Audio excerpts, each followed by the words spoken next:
നമ്മുടെ വീട്ടിലെ വയറിങ്ങിൽ എന്തെങ്കിലും ലീക്കേജ് ഉണ്ടാവുകയാണെങ്കിൽ RCCB ട്രിപ്പ് ആവുമെന്ന് എല്ലാവർക്കും അറിയാം. എന്നാൽ ഈ RCCB എങ്ങനെയാണ് ട്രിപ്പ് ആവുന്നത്, എങ്ങനെയാണ് ഈ മെക്കാനിസം വർക്ക് ചെയ്യുന്നത്, അതൊന്ന് വിശദമായിട്ട് നോക്കിയാലോ. അപ്പം നമുക്ക് ഈ RCCB മൊഡ്യൂൾ ആദ്യം തന്നെ ഒന്ന് അഴിച്ചു നോക്കാം.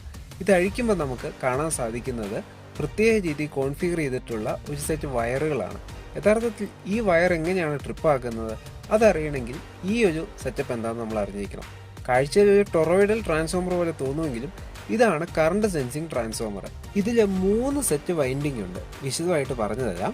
ഇതിൽ ചുമപ്പ് കാണുന്നത് പ്രൈമറി വൈൻഡിങ്സ് ആണ്. ഇത് രണ്ടും ഉണ്ട്, ഫേസിലും ന്യൂട്രലുമായിട്ട് ഇൻഡിവിജ്വൽ ആയിട്ട് കൊടുത്തിട്ടുണ്ട്.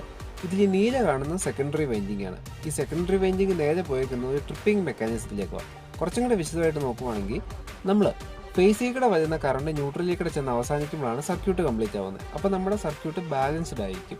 അതായത് നമ്മുടെ ഈ ചുവപ്പ് 2 വൈൻഡിങ്ങിലൂടെയുള്ള current flow equal and opposite ആയിട്ടുണ്ട്, അത് ക്യാൻസൽ ആയിപ്പോവും. അപ്പോൾ ഈ നീല വൈൻഡിങ്ങിൽ വോൾട്ടേജ് ഉൽപ്പാദിപ്പിക്കുന്നില്ല.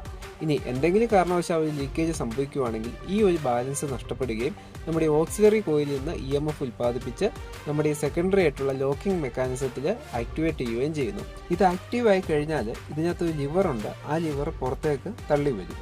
അപ്പോൾ ആ ലിവറിനെ തള്ളാൻ സഹായിക്കുന്നത് ഈ ഒരു സോളിനോയിഡാണ്.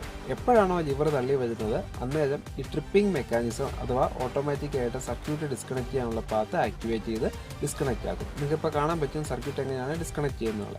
ഇനി ഇവിടെ ടെസ്റ്റിംഗ് സ്വിച്ച് ഉണ്ട്.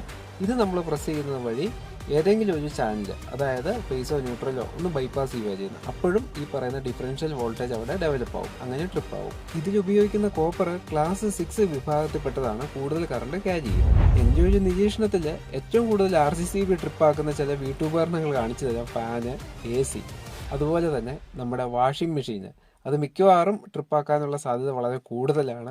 അതുപോലെ ഇൻഡക്ഷൻ കുക്കർ. അപ്പോൾ ഇത്തരം ഉപകരണങ്ങളെ സംശയിക്കാനുള്ള കാരണം എന്താണെന്ന് നിങ്ങളൊന്ന് കമൻറ്റ് ചെയ്യണേ. അപ്പോൾ ഇതുപോലുള്ള ഇലക്ട്രോണിക്സിലെ നല്ല നല്ല അറിവുകൾ നിങ്ങൾക്ക് ഇഷ്ടമാണെങ്കിൽ തീർച്ചയായിട്ടും നമ്മുടെ വീഡിയോ ഒന്ന് ലൈക്ക് ചെയ്ത് ചാനൽ ഒന്ന് സബ്സ്ക്രൈബ് ചെയ്ത് സപ്പോർട്ട് ചെയ്യാൻ മറക്കല്ലേ.